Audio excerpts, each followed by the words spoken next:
इन योजनाओं से क्या मिलेगा किसान को? एमएसपी दो। पहला इनका जो अध्यादेश है उसके अंदर क्या होगा, इन्होंने खुली छूट दे दी।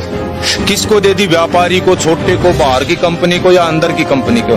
उससे सिर्फ निजीकरण को बढ़ावा मिलेगा। इसको निजीकरण में ले जाने की कोशिश है। सिर्फ ये सेक्टर बचा हुआ था देश का कि इसमें निवेश कैसे हो। किसान चाहे मरो, लेकिन विदेशी कंपनियां और हमारे देश के बड़े बड़े उद्योगपति इसमें घुसाए जा रहे हैं और किसान बर्बाद किया जा रहा है। इस तीनों एक्ट में अगर एक चौथी लाइन सरकार लिख देती कि किसान का एमएसपी से नीचे एक दाना भी नहीं खरीदा जाएगा तो हमें कोई आपत्ति नहीं थी।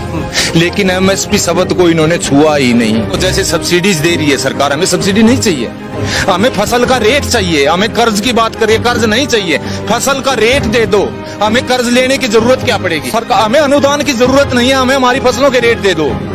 हम खुद इतने समर्थ हैं, देश को हम और भी ज्यादा भर देंगे, समर्थ बना देंगे। पूरा चीन का युद्ध लड़ रहे हैं बॉर्डर पर सारी मीडिया, वहां से थोड़ी फुर्सत मिली। हॉस्पिटल जिसमें अमिताभ बच्चन थे, नानावटी, उधर जा खड़े हुए। उधर से ये विकास दुबे पर आ गए, विकास दुबे से ये वापस फिर इसमें सचिन पायलट के वहां चले गए। किसान की देश के अंदरूनी हालात इतने खराब हो रहे हैं साहब, अब आर पार के बगैर कोई समाधान नहीं है। सरकार ऐसे नहीं चाहती। मैं दावा करता हूं इस पर देश के जितने भी विद्वान हैं, पढ़े लिखे या किसान, आप एक बार अंदाजा लगा के देख लो 2014 में चना, सरसों, धान, कपास, मूंग, मोट, गुआर का क्या रेट था और आज क्या है? कम से कम 2 कदम तो चल के दिखलाते, 2 कदम तो, बल्कि लागत किसान की डबल हो गई है और आमदनी वहीं की वहीं खड़ी है। आज बेचारा बिहार का किसान अपने यहाँ कुछ 1750 के आसपास इसका मक्का का एमएसपी रखा हुआ है, वहां पर 600-700 से ऊपर नहीं बिका है साहब। आप तसल्ली करके देख लो।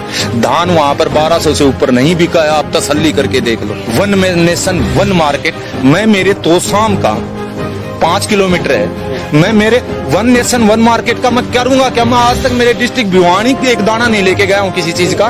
उस मार्केट में कर्नाटक कैसे लेके जाऊंगा?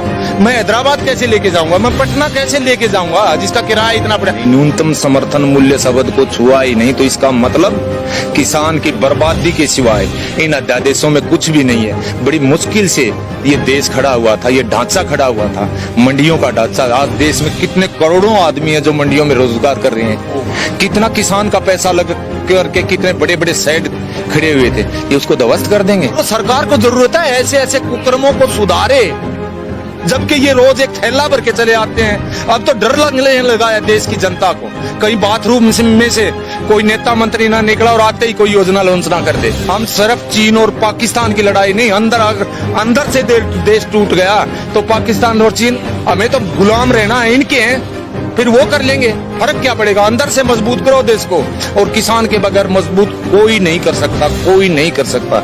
हमारा देश कृषि प्रधान देश है और इसको उद्योग प्रधान देश बनाने की कवायद चली हुई है। WTO का प्रेशर हो या किसी बड़े बड़े अंबानी अदानियों का प्रेशर हो, बेचा जा रहा है किसान को। आज भी किसान को हम नहीं जागी तो भावी पीढ़ियां धिक्कारेंगी।